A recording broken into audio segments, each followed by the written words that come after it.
Hey, you guys, good morning, good morning, good morning. I'm excited to be here with Jesse Itzler. As you guys are jumping on, I just want to say welcome to Coffee with Shanda. Jesse, are you having coffee this morning or are you having nothing? I had a couple of bananas. I knew My it. version. I almost actually sent you a picture of all the bananas on my counter this morning because I know you're such a banana person. Well, good Uh, morning anyway, Shanda. Good morning. Hi, Crystal. How are you? I'm hoping that this is working right because there we go. Awesome.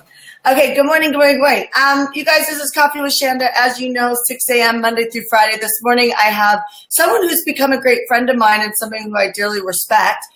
Jesse Itzler. He's the author of Living with a Seal. Jesse, you crazy man. How are you? I'm doing great, Shanda. I'm doing great. Awesome. Good Well, morning, everybody. I want to dig into your mind a little bit this morning. First and foremost, will you let everybody know a little bit about your background if they've never met you before, and then we're going to jump into some things that I want to dig into. Yeah, a little bit, Shanda. I'm sorry. You said a little bit about my background. Yeah, just a little bit about your background if somebody hasn't met you before. Oh, I think we might be having a bad connection. Okay, cool. You can hear me because you're breaking up a little bit. As long as you can hear me good. I Can you hear me okay? Yeah, I can hear you now. Yeah. Shanda. Okay. So it gets me a little bit better. So I started out. Had a very unorthodox and non-traditional business career. I've worn many different hats. So I started out in the music business, believe it or not, as an artist, and then as a manager. I managed a lot of the old pioneers of hip hop, Run DMC, etc. Then had a record label, but then just by being a frustrated consumer, I stumbled into the private aviation world and started a company called Marquis Jet. It was a private jet company that sold time, 25 hours of time on the NetJet fleet. We sold that to Warren Buffett's NetJets. And then I had a coconut water company that I partnered with called Zico, Z-I-C-O, that we sold to Coca-Cola. I live in Atlanta. I'm a father of four. My wife is also an entrepreneur. She owns and started Spanx. And we live in Georgia with four kids in Atlanta. And that's the quick 2 seconds. I'm also a big runner. So I'm an endurance athlete. I've run 100-mile races and done a lot of endurance stuff, really just because I feel like those events really translate into other areas of my life. So just the training, the thought process, how I approach them, the difficulties make some of the things in work and life a little bit easier when you go through it. Yeah, no, you and I have that in common. I think I've told you this before. One of the things that I kept finding when I was just building my life is how inconsistent I was in certain areas of my life. And when I started doing endurance challenges with myself, I started closing that gap. I went from being a good starter and a shitty finisher to becoming a good starter and a good finisher. So I completely subscribe to that. So you did something crazy. You wrote a book on it, and you hired a SEAL to come live with you and Sarah for a little while. Can you tell everybody why you actually did that? Sure. So I was running a relay race. It was a 24-hour run in San Diego. I was doing it with 5 friends because the format of the race was, you run a mile, your friend runs a mile, your other friend runs a mile, and then whatever team runs the most amount of miles in 24 hours wins the race. There was a guy at the starting line of the race who had no one to relay with. Maybe he didn't have a lot of friends or a lot of friends that wanted to do it, so he was his own relay team. And he weighed about 285 pounds, which is a tremendous amount of weight if you're going to run for 24 hours. And at mile 70, I was kind of keeping tabs on him.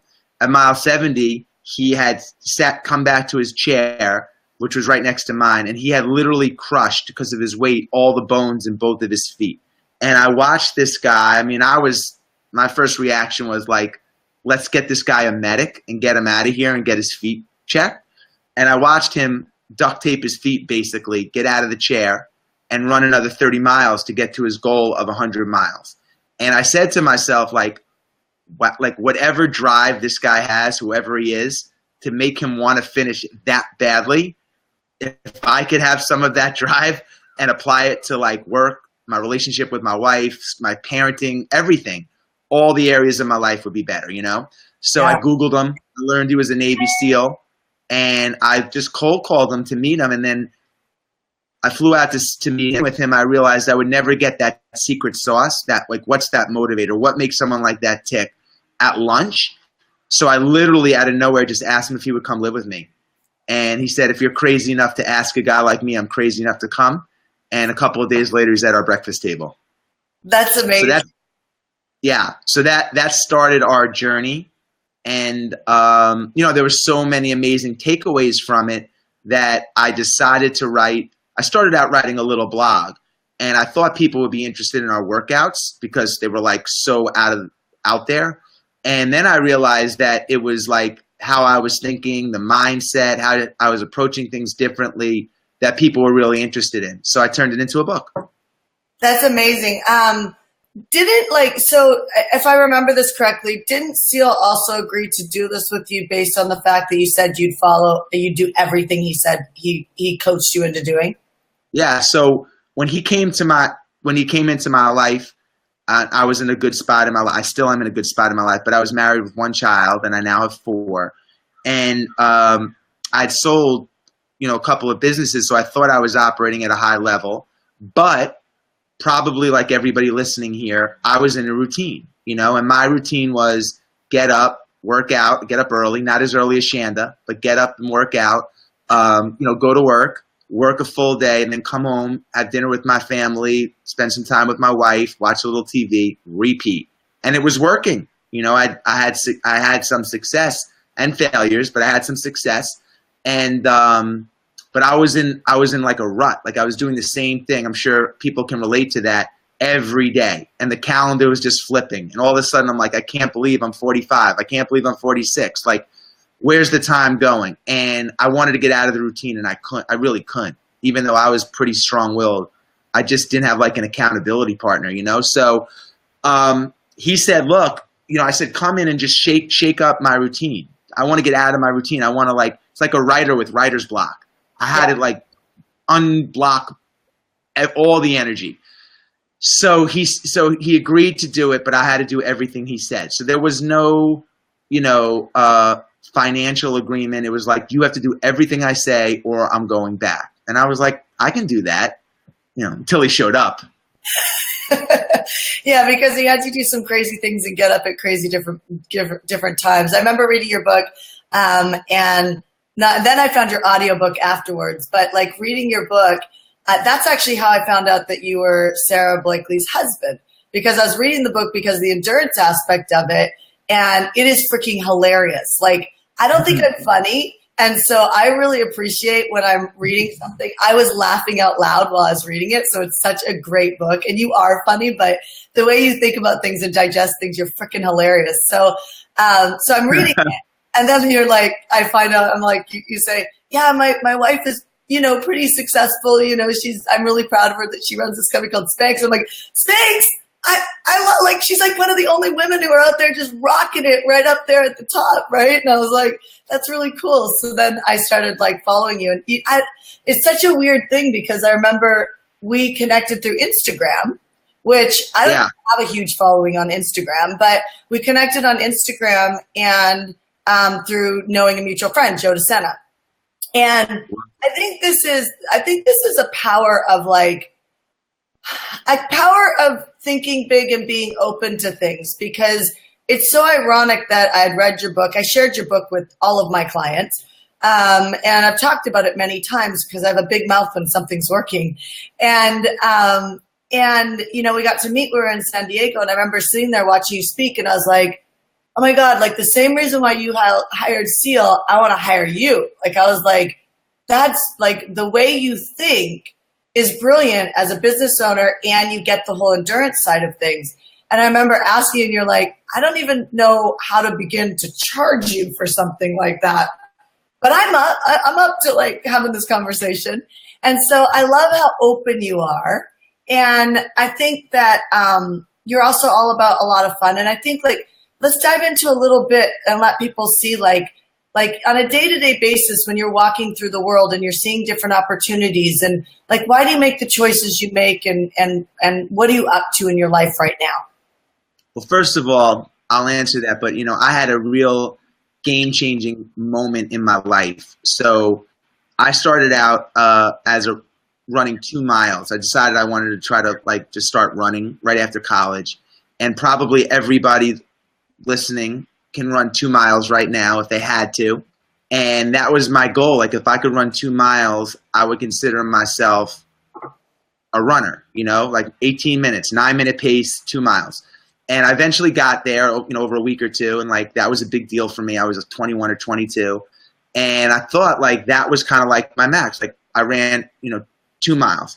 Well, nothing has changed you've heard me tell this story, Shanda, but nothing's changed in my body. I'm the same legs that God gave me. I'm not really strong, same exact physique, but I took that 2-mile goal and ultimately ran 100 miles nonstop, and nothing changed in my body. The only thing that changed was that I really believed that I can do it.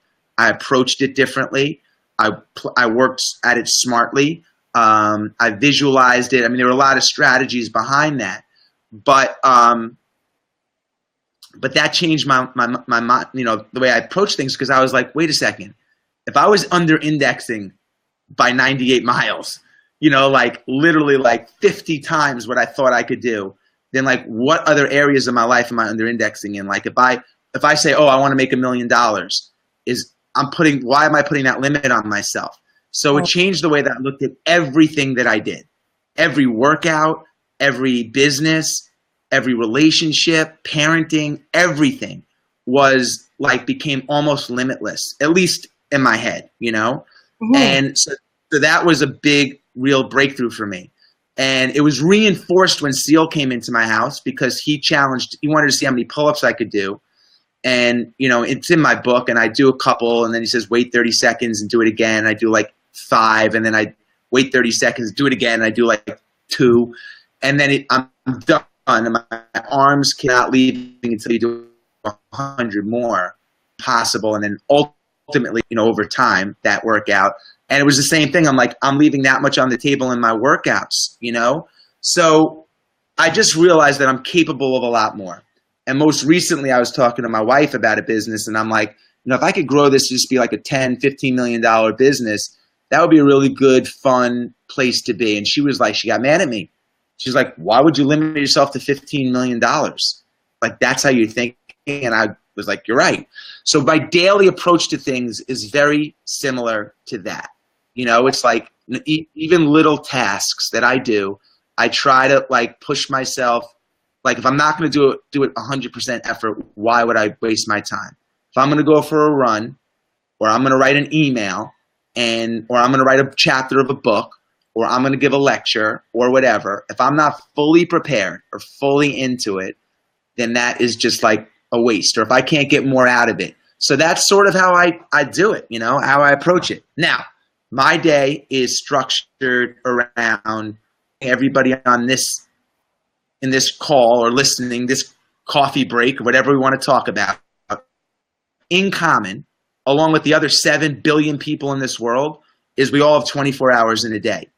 So, and we're all on this call super capable. I mean, so how do we spend our 24 different than yours? So the first thing that I've done, I created a little pie chart around those 24 hours. How do I want to craft the perfect day for me?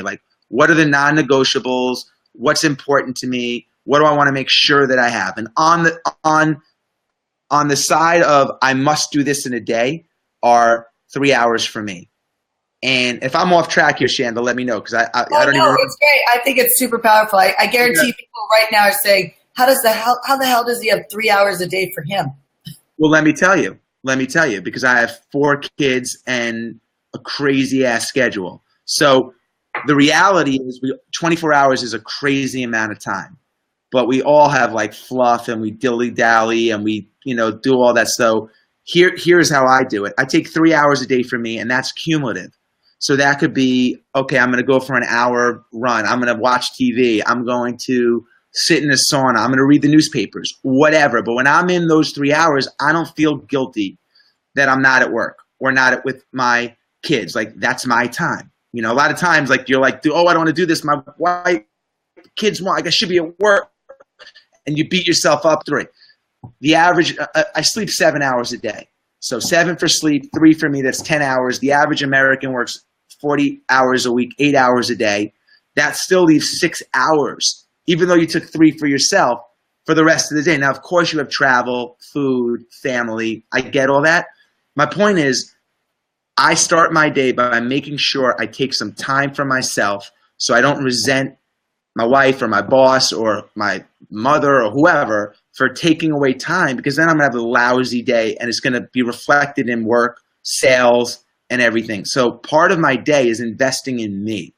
Like, I woke up super early this morning. I already got an hour and a half workout in. Feel like that that's what I wanted to do. So now I feel great. I'm not rushed. I'm not thinking about, I want to get off of this call. You know, Yeah. I'm super present. Yeah, I'm that's getting a powerful. little yeah, so that's how I do it. And then I have obviously my priorities Oh, you're and cutting things out. that I want to see. Where are you? Is that better? Yeah. I mean, Where are you? Oh, you're cutting out. I'm in the woods.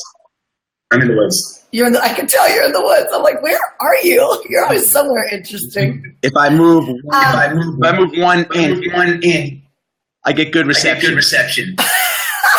That's great. I'm hearing this so loud and clear. You know, there's so many things that you say because you're training a group of our entrepreneurs right now to do an endurance challenge. We're actually coming to your place in August, which is really cool. But I hear you in my head all the time, both from the aspect of discipline, and the discipline I mean by exactly what you just said. Like, you know, my friend Bedros, and then I even look at Joe and I look at you, and I'm like, what makes you guys different than what I'm doing or what people watching are doing? And it is a level of discipline, and it's like, you know what things you're focused on doing, and you're disciplined and committed to doing those things. And that's why you can carve out those 3 hours a day. And then secondly, you know, fun. Like, you're really committed to fun.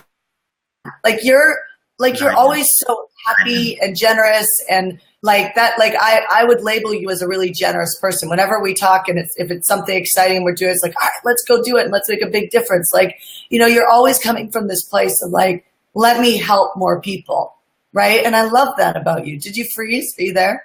No, I'm here. I'm listening. I'm enjoying the compliments. You're enjoying the compliment. But it's true. Like, I value that because you're so easy to work with and be around, and you're so motivating, and your mindset is just incredible. And I just thank you for that. Like, no matter what, I will always be in a better place because I got to spend time with you and work with you and just be a friend of yours. And I just appreciate you. Thank you. Thank you. You're welcome. Well, am I still breaking up? Or can No, I can hear you. Okay. I operate out of super grateful for everything that's happened. And I try to operate for happiness. You know? So I mean I like to give, you know. You're a little bit coming in and out. Let me go to a different place here. Got to find the right zone. I love it. Talking about the zone, you're going to be at the Zone event. You guys, yes. Jesse is literally going to be at the Zone event. He's going to come speak at the Zone event and influence you.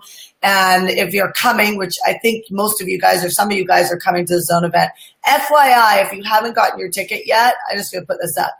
If you haven't got your ticket yet, then make sure you do that because we are almost at full capacity. The room this year is like intimate, it's connected, it's workshop style, but we are literally almost at capacity. We've sold out of the hotel 3 times. So if you can't book your hotel, let us know and we'll go back and talk to the hotel. But FYI, please get your ticket if you're going to come to the Zone event. I'm so excited that you're coming.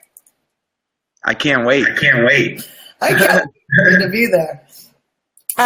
So you were sharing something and we got cut off. I love that stairwell. Yeah. I'm at a friend's house. I'm at a friend's house. I'm not at my house. It's awesome.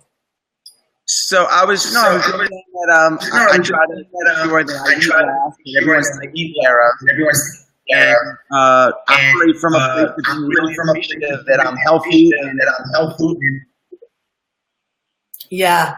No, I get that. Unfortunately, I can see you really well right now. Try and speak one more time. Let me get to a place. Johnny, you're good. You're good. Am I good? Yeah, you're good. I'm getting echo. Walk to a place. I don't know. That's okay. We're getting a tour of the house. It's great. Is it your speakers? I can hear you perfectly. Can you go? Yeah, there we go. All right. This is the beauty of like just being on the fly. This is what I love about social media. We could actually just be real. Cool. So Jesse, let me ask you one last question because typically we go for about 20 minutes on Coffee with Shanda. And you guys, you're welcome to ask a question on the comments thread as well. Jesse can see you. Some of you guys are saying, let us know if you still have an echo. Okay, one last question that I have for you is if you had one piece of advice out of your whole life for an entrepreneur, right, what would your advice be to them? For an entrepreneur? Wow.